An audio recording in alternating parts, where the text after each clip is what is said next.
Obviously, the emotion that we're experiencing the most right now is fear, but there are also other negative emotions that we might be experiencing as well, such as boredom and depression and frustration, maybe even a bit of anger.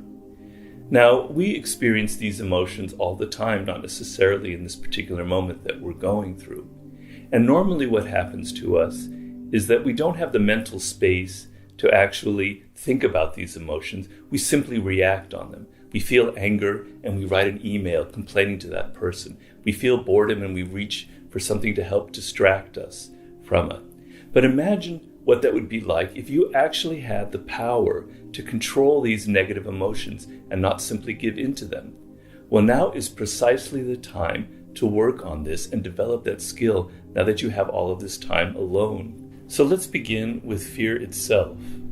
Now, I want you, instead of just feeling this kind of generalized fear or anxiety about the world or about your situation, is I want you to take a step back when you're feeling this emotion and actually analyze it. Actually ask yourself, why am I feeling fear in this moment? What exactly am I afraid of? Is there something specific and concrete that I'm afraid of? Or is it something just generally in the air? And then I want you to analyze where it came from. Did it come from a feeling from within, something that you faced in your personal life? Or is it something that you heard on social media and is viral? I want you to be able to take some distance and to think about where that fear came from and to see if you can actually relate it to something specific in the environment. And then I want you to be able to do that with all of the other emotions you're feeling. So you're feeling depressed. Instead of giving into that feeling, try and step back and say, why am I feeling depressed in this moment? Is there some specific thing that triggered it? And the same thing with anger. Am I angry because of something that happened several weeks ago? Or is there something that happened just yesterday? Does it come from within? Or is it something that I've been reading about in the newspaper? I want you to be able to do this on a day-by-day basis.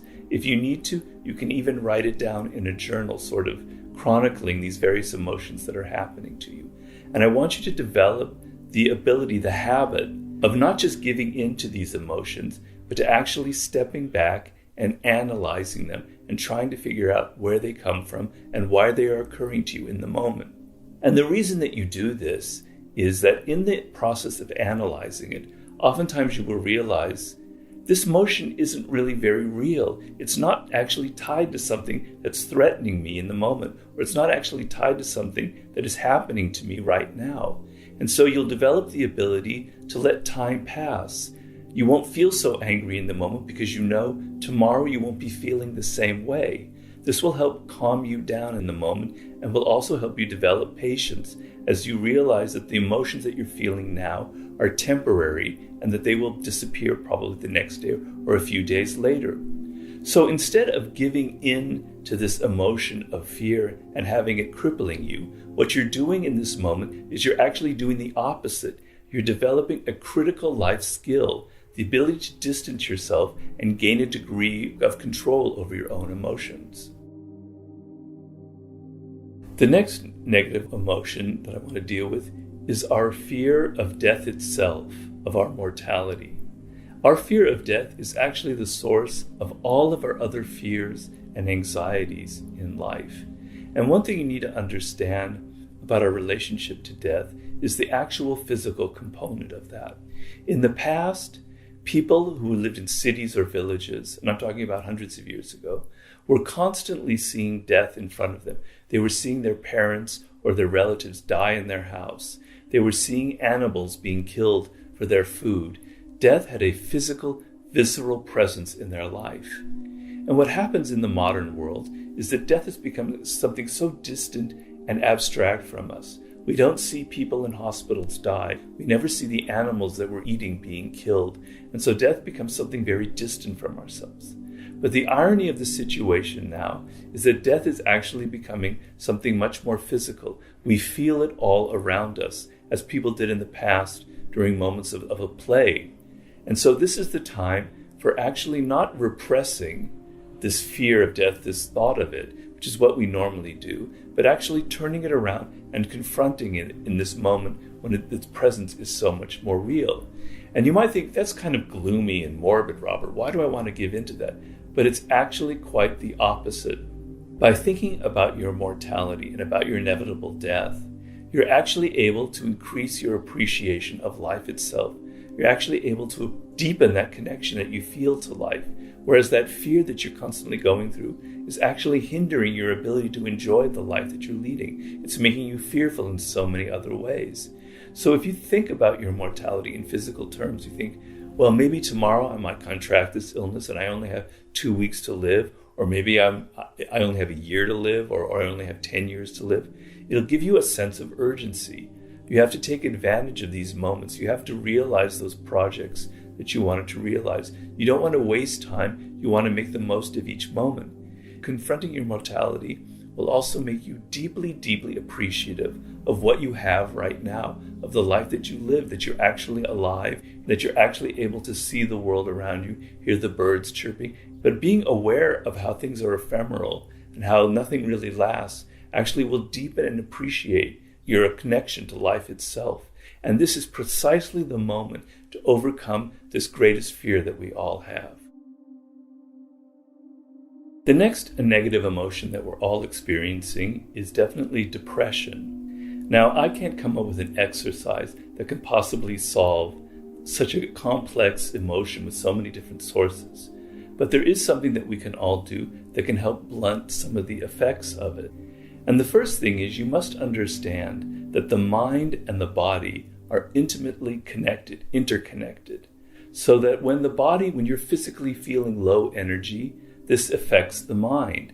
And when the mind is feeling kind of bored and depressed, this affects the body. It's a complete interactive feedback loop.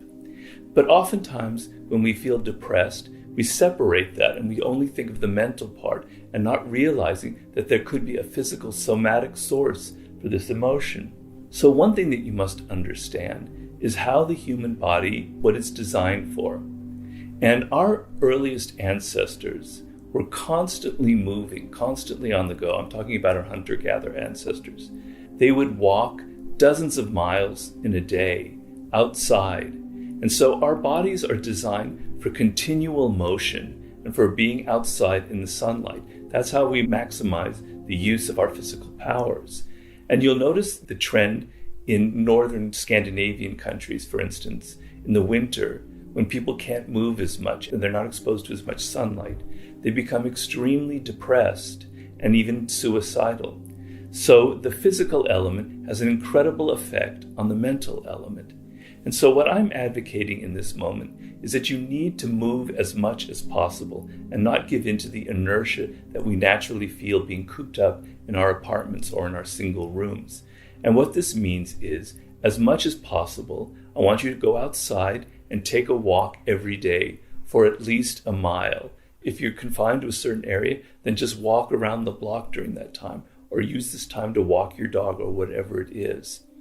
But understand that in moving, you will actually help release some of those dangerous chemicals that are trapped in the body, and you'll be breathing more deeply. And this physical effect will also help calm down some of these emotions, such as depression, that you're feeling. The next negative emotion I want to deal with is the incredible anxieties that we're feeling about the future, specifically about our careers, about our jobs, and our ability to have enough money to support ourselves, all of which can lead to feelings of great panic. And the thing to understand about this is that if you're constantly reacting to this emotion and constantly reacting to this fear, you can never get out of it, and you're constantly creating more problems for yourself. The actual solution is to develop the ability to get outside the moment and to think longer term about the direction of your life, about the direction, the goals that you want, and the career that you're trying to make for yourself. Now, I understand for many of you who have lost jobs that this is extremely urgent and critical right now. You don't have the luxury of thinking that far into the future. You need to find some way to pay for food and rent, etc., in the days to come. That's extremely understandable. But it's very important that you don't get trapped in this cycle, because often a lot of jobs are being downsized in this world. You could end up reaching for a career or something 4 months from now that won't exist for a year from now because of technology. And you're back to square one, always looking for something immediate to help you survive. And the only way to get out of that is to think a bit longer term and say, is this a sustainable career? Will this be around long enough for me to be able to support myself? And so I want you to think, is there perhaps a better direction for me? I have to take this immediate job to help me support myself. But where do I want to be in 3 years? Where do I want to be in 5 years? Is there something else, another direction I possibly could take? And if you think about it in that way, perhaps you will realize that there's other skills and other forms of knowledge that you need to develop. And you can actually take this time to learn those skills. But as you elevate your mind above the immediate needs of the moment, you'll be able to calm yourself down as you think of other goals and you're occupying your mind with actual solutions to the problems that you're facing with these anxieties. And even if your career is something that's more stable and you're not afraid of losing it after this crisis, you still want to reassess where you're headed. And still you want to think of, is this exactly the career path that I want to be on? Perhaps before this you were entertaining projects that you wanted to realize, books that you wanted to write, great businesses that you wanted to start, but you never had the time to actually see them through. Well, now is the time to go back to them and to actually try and realize some of those projects and put some flesh on the bones there and actually try and think of how you might be able to realize them when this whole thing passes over. Basically, the ability to get yourself out of the moment and think longer term, think of larger goals, think of what you need in the future is one of the great ways for calming you down and for not being so reactive and fearful and anxious in the moment and getting out of some of these negative cycles that we fall into when we give into these feelings of panic. The next negative emotion that I think we're all dealing with is boredom. And this is very natural and understandable. We don't have our usual distractions that we can rely upon to help us in those moments when we're feeling a bit restless and there's nothing occupying our minds. But boredom is something that strikes us all of the time.